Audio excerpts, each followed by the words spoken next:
Well, good morning, people. How you all doing? It's Mick Ruby here from Mufc Realist Tv, and boy, it's Wednesday, the 4th of January. We have a lot of things to digest and talk about this morning because yesterday it was a scintillating win. Seeing Eric Ten Hag's winning streak, I think it was a seven in a bounce row without a loss and a lot of clean sheets. Actually, matter of fact, it was David De Gea's eighth clean sheet in the league.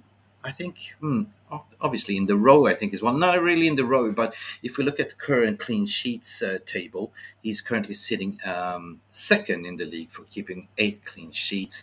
And I think over him is Nick Pope, and under him is Arsenal's, what's his name? Never mind, we're not here about talking about Arsenal, but how we all feeling? How is the mood today? Tell me, leave your links in the comments below. I am on top of the moon. Let's do this, people. Let's get into the game. Let's review what's going on the transfer market and talk about Eric Ten Hag and his currently Manchester United, how they're doing. Let's do it. Let's do it, people. Let's go. See you very heavily linked with Frankie de Jong. Any of the injured players like to be available again this weekend for those still out? You want Frankie? No, it's about the right place, and there are many, but I cannot give comments on the player who's on the contract in another club when we are. Well, Manchester United had a scintillating win yesterday. We slapped them 3-0 in Bournemouth. Old Trafford is becoming our old fortress again, our Castle Black, where nobody can climb up the wall like it used to be last season, the season before. Rivals, be scared, be salty as much as you can, but Manchester United is coming back. And barring that we are potentially getting a new owners in the summer, watch out, because with new owners comes new budgets and new signings towards Eric Ten Hag's budget and his target. But let's just quickly review on the game yesterday what really went down. I thought it was a very composed, grinded team effort from minute zero to minute 90. I think it was 94 with added extra time. We saw a different formations of play in terms of keeping possession in the midfield. Casemiro, or say Casemiro, was class. The general dictating the tempo. He was immense, and even his first goal on set pieces. Oh my God, Benny McCarthy is doing some really tricks and magic with the former line. I don't know. Let me know what you think. But from the back line, of course, I was a little bit nervous, suffering from the Oli PTSD when I saw the old, back four, with Luke Shaw, Lindelof, Maguire, and Aaron Wan-Bissaka. But they did a fantastic job. Big up for I thought really. I actually thought that Maguire did a fantastic job in the back. It was cool and composed. Never were we worried, and David De Gea kept a clean sheet. That is the most important thing: clean sheets. Because boy, David De Gea was immense. David De Gea is back on his prime. He is showing that he's a top shot stopper in the world with some really great saves. But anyway, David was not so busy at all. In the midfield, we talked about Casemiro. What a difference. We have the world's best CDM in the league. And even I can arguably say what a signing, and he's Premier League's best CDM in the world, in the league as well, and in the world. Bruno did a fantastic job starting off on the right flank, but barring that, Donny van der Beek got his little injury, which was sad to see. It was good to see Donny get his minutes. Um, Donny did right. Donny did really good, according to me. In a matter of fact, the whole midfield was really dynamic with Ericsson controlling the shots as well. But seeing that Garnacho came in, then Bruno went in more on his central position and dictated the tempo.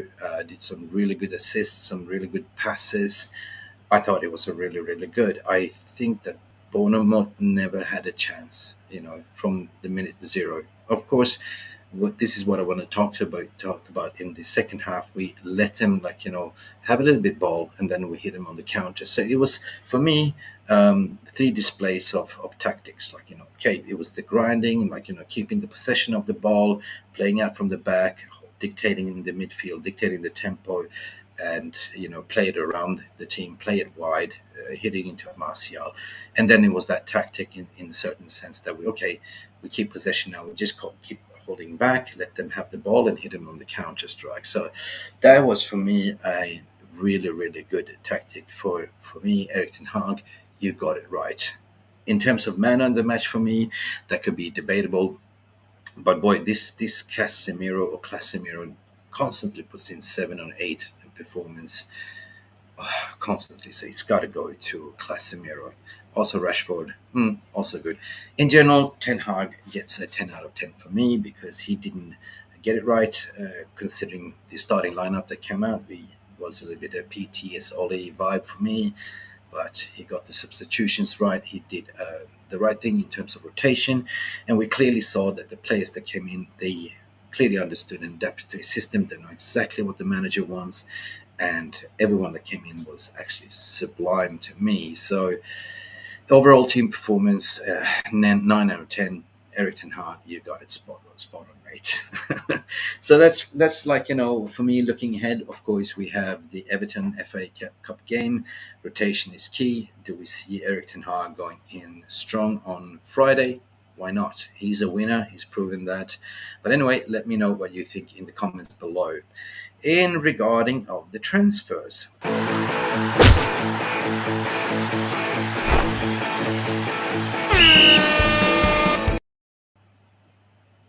Right, then let's recap what's going on since the transfer window opened in January 2023. It's now officially open, people, and we like to round up the players that we are linked with, and rumors, they're both ins and out. So we heard from the Daily Mail, what I read in January 2020. In January the 2nd, that Eric Ten Hag has taken control of the Manchester United reserve team. He strives to continue to, as the club's tradition, to developing young players, as what he did at Ajax, which is for me a very interesting link and clue in what he wants to do moving forward to the end of the season. So Eric Ten Hag has also come out to say that we are looking for a striker. As part of my intro there, it's not just a particular player, he's a specific player. He wants a specific target. So he's kind of understood the importance of signing a striker, but January transfer window has been proven quite tricky to get, barring of finances. Are we looking at the loan deal? Considering we missed out on Cody Gakpo, but Cody Gakpo for me was never the central striker what Eric Ten Hag is looking for. Now, in terms of links that's coming out, I mean, I'm just reading it here. Right, this is a very interesting one. Potential strikers that Manchester United are considering going in for, no other than Olivier Giroud. Yeah, this is coming out from the Mirror in today's post. I just woke up and read this, that Manchester United has kind of tested the waters with Olivier Giroud transfer approach. So this says pretty much that former Arsenal Chelsea striker Olivier Giroud has emerged as surprise transfer target for Manchester United, who are hoping to sign the striker on a loan this month. Further on goes to say that United have reportedly reached out over a potential move for AC Milan striker Olivier Giroud. Giroud is currently 36 years of age. He enjoyed a prolific spell at the Premier League for both Arsenal and Chelsea, as we know, before moving overseas to Milan back in the summer 2021. The veteran, who became France's all-time leading international goal scorer during the World Cup last month, helped fire the Italian giants to Serie A last title terms, but just 6 months remaining on his current contract and deal. So AC Milan Ace is expecting to receive a fresh offer to extend his stay in Italy in AC Milan. However, that has not really deterred surprised interest from United, however. So we are hoping to acquire a striker on the loan in January. And you know what? I see that as a potential clause. I see that Oliver Giroud is a very good potential, experienced, yet 36-year-old central striker. He's tall, he's good on his head, and I can see this being a very interesting potential striker move that Erik Ten Hag is looking for in the January window. Because I tell you what, the rest that we've been linked to in terms of Jao Felix, in terms of Cody Gapgoes, in terms of Memphis Depay's, um, who else have we been linked to? They are not really potential the target men. They're more of attackers, wingers, left wingers who likes to cut into the left. But as usual, let me know what you think in the comments below. And do you think that um, that one is? Do you think that Olivier Giroud could do a job for Manchester United? Um, Another one also loosely coming out from Juventus, since Juventus is AC Roma as well, is Paulo Diablo. Diablia, sorry. Paulo is constantly being linked with Manchester United, and he's currently with AC Roma with Jose Mourinho. I don't see that one being happen. It's just transfer rumors and gossips. But if we continue on, on the striker targets, Erik Ten Hag has confirmed that Manchester United are in the market for a striker in the January window. Being that, we are looking for offensive players, he said, by my memory. Um, we are looking for a particular striker. So who can it be? We're always on the market, he says in a quote. And I remember in an interview, um, they always this should be a certain criteria, but also from a financial criteria. Um, he has also said that we can do we only can bring the players that we need, but barring that, we might have a loan deal situation. We might not have finances, although it's been reported that we have approximately about 100 million in overdraft credit to use from Bank of America. We might have new owners coming in January, but I doubt that we could go in the market, barring the financial fair play. So. Um, But it's also been reported that Manchester United is preparing summer move for Napoli star Kim. So Manchester United are preparing a summer move for Napoli centre back Kim Min-jae. That's a summer transfer move, meaning that maybe perhaps Harry Maguire is kind of on his way out in the summer. He's not getting much game time, and I don't know if Erik Ten Hag is keen to keep Harry Maguire in the squad, and I don't think. Maguire wants to be a squad player. He wants to have, you know, everyday match opportunities. He wants to be a first starter, if you know what I mean. Um, so I am quite adamant that Manchester United might not do any signings in January. Um, this is what we are looking at, loan deals. But there's a significant chance that the club will not sign anyone this month. So just putting it out there, this is what I've been hearing from the agency market, been reading in the press, but a permanent deal cannot be pretty much completely ruled out for a long-term target becomes available. But another thing that I want to bring up, because this is quite funny, um, United has been heavily linked with, as previous report by myself, with Rafael Leao, now from AC Milan. So that in order that Chelsea is going all in for Enzo Fernandez, it's a good tactic from Erik Ten Hag. It's a diversion, because I know that they are very keen on Rafael Leao for a central move as a potential striker, or a winger to come in the summer window as well. There's also rumors that with new owners that we might even go in for Mbappe. So that's awesome deal. So Ten Hag is playing the chess game.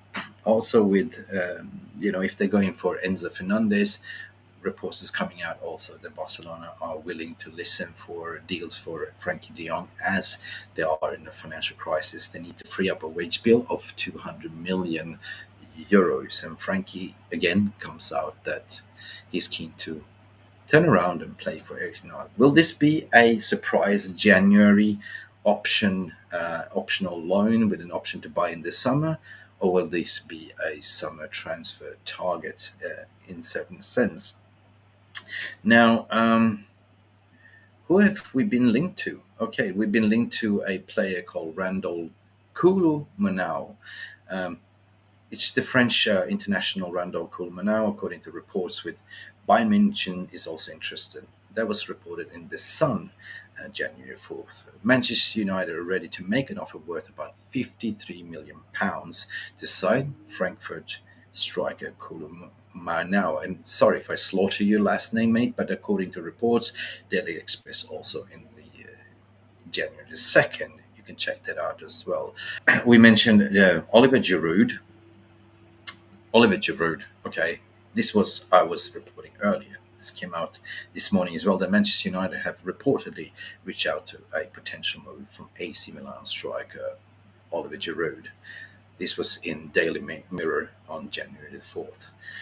Now, of course, the never ending saga of Jao Felix. I see Jao Felix being also together with Olivier Giroud, maybe potential two loanee deals that United can pull off. Manchester United look at an alternative to bring Jao Felix to from Atletico Madrid, although it's been reported even by myself that Atletico Madrid is looking for a package of around 21 million euros, meaning a 50 million loan fee and paying out his wages, full wages on 6 million without no obligations to buy. Um, Both Arsenal and United, as been reported, are in direct conversations this week with his agent, which is we all know 21 million euro is his stumbling price, and United is looking maximum to put a package of 15 million, as that will cover the exit of Ronaldo. So let me know what you think in the comments below. With Oliver Giroud and Jao Felix, the additional strength to Erik Ten Hag's quest of strengthening that attack? I think definitely yes, that's a mouth-watering prospect. Um, Barring that, also the lesser known players is not a commercial value in terms of how you can sell the shirts. So I believe that Giroud and Joao Felix, from a commercial perspective, makes sense in terms of shirt sellers. Marcus Thuram is another one that we've been linked to. So United are reportedly leading the race to sign Marcus Thuram in a cut price deal for Borussia Mönchengladbach in January transfer window. This also came out from Daily Mirror a couple of days ago, in January the 2nd. Manchester United are monitoring the developments with Borussia Mönchengladbach forward Marcus Thuram. Marcus Thuram, for me, he could do the job 100%. I don't know much about Marcus. He was part of the French squad. A cut price, we're talking about 15 to 10 million euros. Is this a short-term target? Is this something that we can use as an understudy, as a bench warmer? Let me know what you think in the comments below. Dusan Vlahovic is a person that everyone likes to talk about. Juventus is in a financial situation, we all know. Erik Ten Hag kept talking about exploring the market, exploiting the market. So Dusan Vlahovic is the Serbian striker that we've been heavily linked with. He's kind of interesting in ditching Serie A giants to join Manchester United, but I see this more as a summary transfer target rather than January. Okay, we know that Juventus needs to, get some finances. They've been cooking the books. Not even going to go there, but do we have the finances in January to go for Dusan Vlahovic? I don't think so. I see this more as a potential summer striker. We mentioned Frankie de Jong. We don't want to go there again. Rafinha. It's been reported that Rafinha and Barcelona marriage is not. It's going to divorce. But soon, there's been reports coming out that Barcelona could sell Rafinha after just 6 months at the Camp Nou to fund the deals for Bernardo Silva and João Cancelo, with Manchester United expressing some interest in the winger. But this can be something for the summer, not for the January, which we are here to talk about. Alvaro Ramata is another one. It's been a little bit of rumors that United had reportedly identified Morata as a short-term replacement for Cristiano Ronaldo. Does it have any legs? Does he have two left legs, according to my opinion? Yes. He flopped at Chelsea. He hasn't really set the world on fire wherever you are. I don't think Morata is the striker for me. Maybe under Erik Ten Hag, maybe under the right coaching, could do a job. But the finishing is appalling, according to my opinion. Now we can forget about Enzo Fernandez. Reports coming to say that Chelsea is in the final stages of negotiating. Players kind of agree personal terms. It's reporting that Chelsea is going gun-ho with 120 million for the release clause. But the question is, does Enzo really want to join a mid-table team? Anything can happen. It's transfer window. It's silly season, people. So keep an eye on that. Um, we know that Benfica is going into the run of Champions League. They want to keep Enzo, and I know that United were talking about a potential summer transfer, making a pre-agreement for Enzo Fernandez to come in the summer, and I think that is favoring Rui Costa more than actually letting Enzo go. But money talks, and they bought him for 9 million from River Plate, and look what they're trying to sell him for, 120 whooping millions. It's a mad world, isn't it? Who else are we having in mind here? Yes, there's the Borussia Dortmund's Yusufa Munkuku. He is a very young prospect, only 18 years of age, right? Both Chelsea and ourselves are being linked to him, right? Um, Also, Liverpool is looking into for actually Munkuku, but interested clubs have convinced the 18-year-old German that he will not be a bench player. Now he's a free agent, as he's refused to sign a contract with Borussia Dortmund, as he is now free to speak. Actually, his contract is running out in the summer, so he's not free to speak to clubs outside the German Bundesliga as we speak. Although Borussia Dortmund are cheeky, they are expecting to receive some form of fee. I'm looking at a cup price of 10 million euros. But is he a player that can do a job? Yeah, who is he? I done a little bit of research. He's scored a lot of goals since he entered, in the youth since 2014. He's currently scored about total 127 goals and 26 assists. This boy is on fire. He scored, I think, about in the last 14 appearances, he scored about 11 goals. So yeah, he's actually currently having 6 goals and 4 assists across 14 Bundesliga appearances, and his playing style is similar to Samuel Eto'o, if you remember him.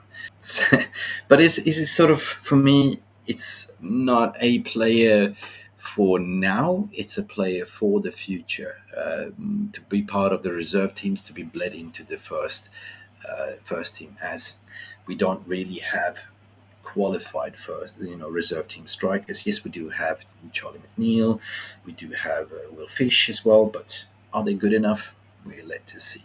Other than that, people, I don't really have much more to say about that. Let me know in terms of your striker preference. What do you think is plausible for the January, and who do you see Erik ten Hag is going for in the summer? Let me know your thoughts and opinions.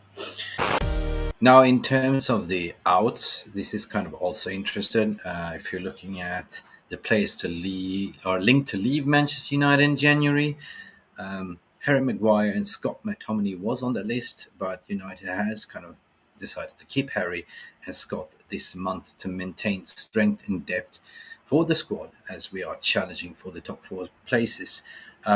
Youth play like Hannibal Mejbri.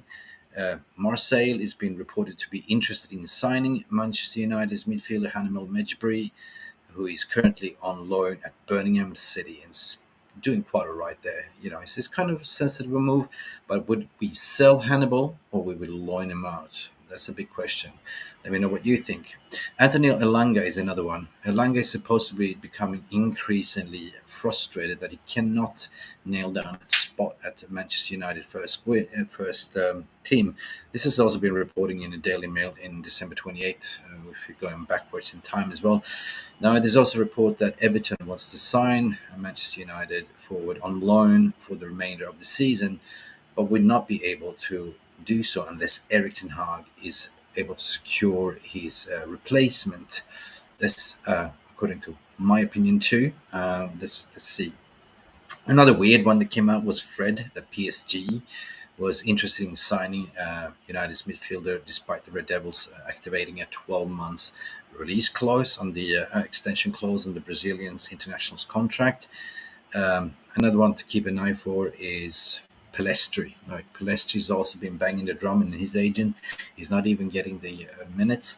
And I think there might be a sort of a loan deal out for Pelestri in January. If you remember also that Amad Diallo is doing a madness, well, Eric Ten Hag came out to say that he rather prefer Diallo to stay on where he is to develop for the remainder of the season. Either that wouldn't be a bad shout to recall Diallo on back into the squad as well. Alejandro Garnacho, boy wonder. Do we love Alejandro Garnacho? For me, put my Nacho in my garnish and garnish and Nacho. We signed him for £475,000 from Atletico Madrid just about a year and a half ago, and this is, a star is in the making. You know, David De Gea has even warned Real Madrid to remove Manchester United's youngster. He's gone like, you're not touching my Garnacho from the transfer plans.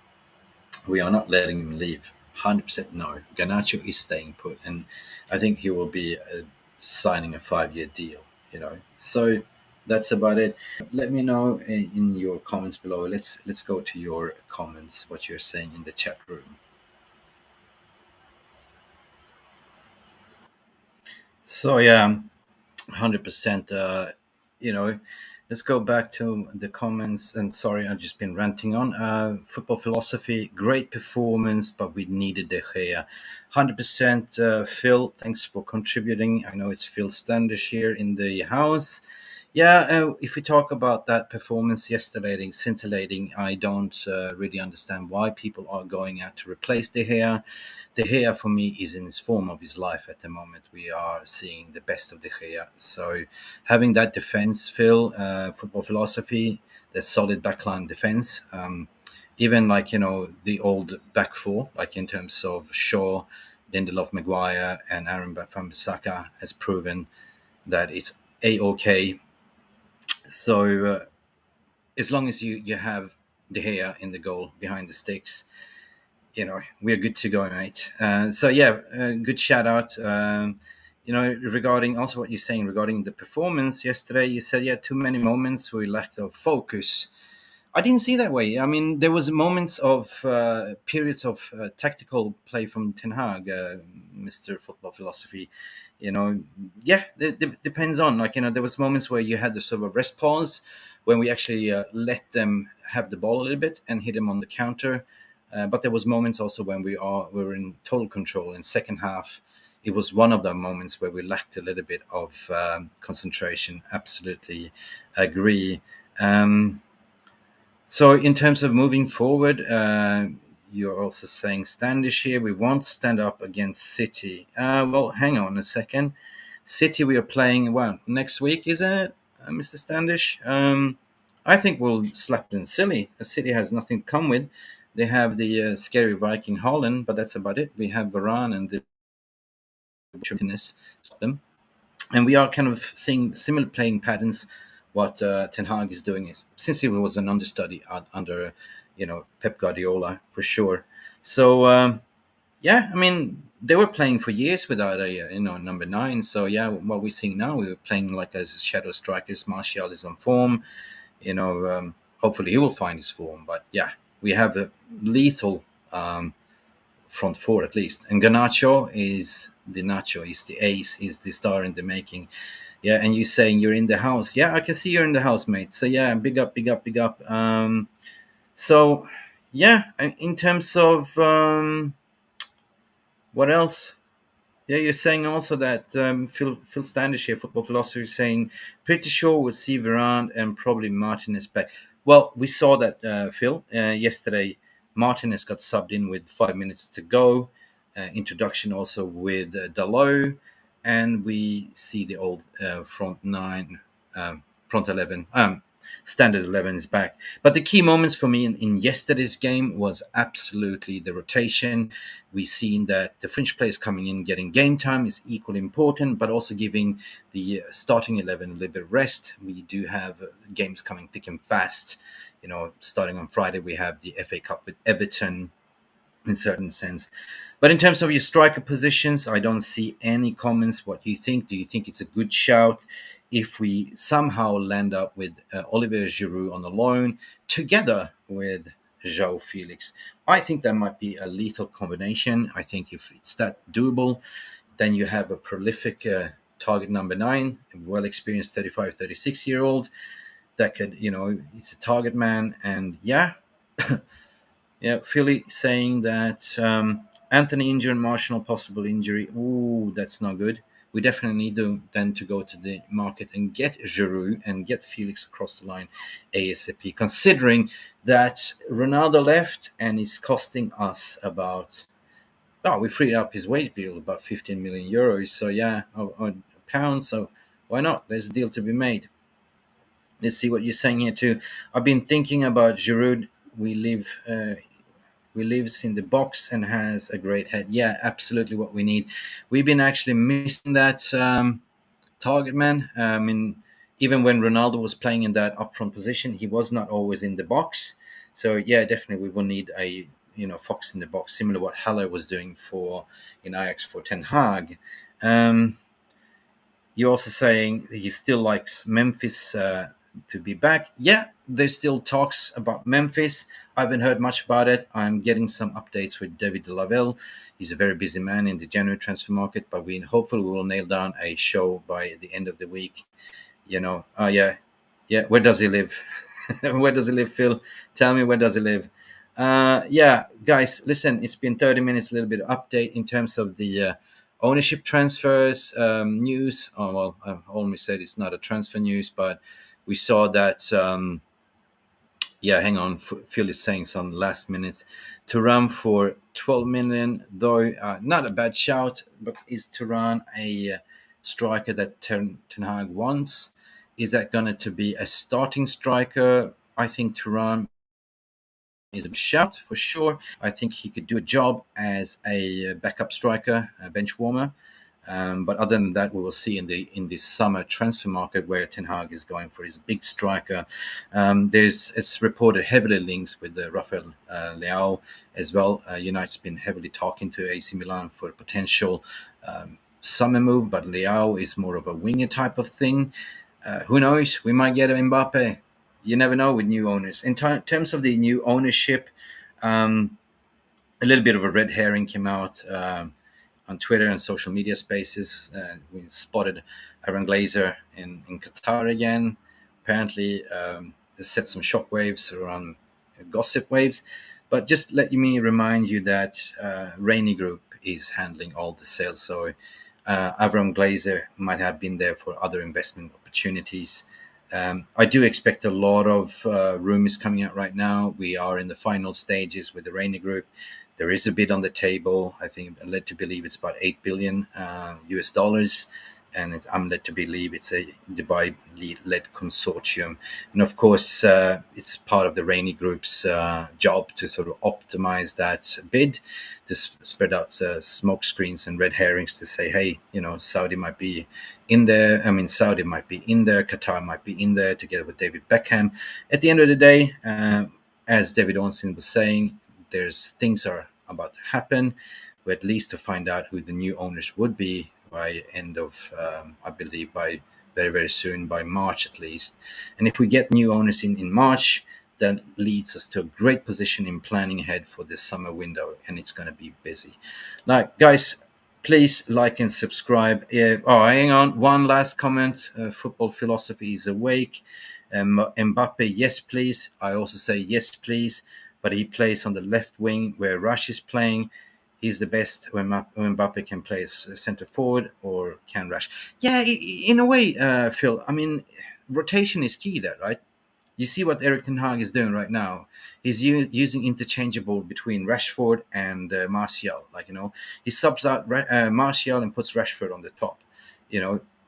Same thing could happen with Mbappe. Mbappe is a playmaker. He's a game changer, and he's got lightning speed. And we all seen what Mbappe can do. So anyway, that's about it for what I have to say. I hope you have a blessed, good, lovely morning. I will come out with more news coming in the making. But listen, like and subscribe to this video, share. And talk to you. Oi, oi, oi. Thank you for watching MUFC Realist TV and this episode. Listen, if you really like what you're seeing, please continue watching other content that we provide, because it's unique content providing by a fan for the fan, allowing you to be real red for real with real opinions, because at the end of the day, we are MUFC Realist TV. Even better, if you want to join our community, make us better, play for the team, hit that join button. Together we will grow and make it better. Thank you for watching, and by the way, support the team for God's sake, because that's what we do here. Cheers.